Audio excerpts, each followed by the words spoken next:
Hello, এটা মনে হয় আমার সবচেয়ে বেশি প্রিয় ডেস্টিনেশন ব্লগ করার জন্য, উইচ ইজ সাভার, আমার নানি শাশুড়ির বাসা। Everything about Savar is so nice, specially the aesthetic, the পুরান বাসা, the food, the homely environment, the kids in there and also the family bonding.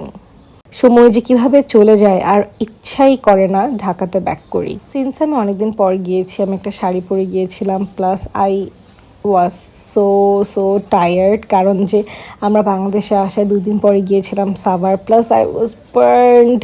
বাংলাদেশের এই হিটে, এই গরমে আমার ওয়েদারের সাথে একটু ট্যাকল দিতে কষ্ট হয়েছে, but it was worth it. Specially যখন বিদায়ের টাইমে নানু জানলায় দাঁড়ায় থাকে, শেষ পর্যন্ত নানুকে একটু দেখা যায়, ওই মোমেন্টটা বেস্ট। সবার কাছেই সবার নানুর বাসা হচ্ছে একটা ইমোশন, স্পেশালি যদি সবার মধ্যে একটা ভালো বন্ডিং থাকে। If you agree with me, hit the thumbs up button and do follow me for more.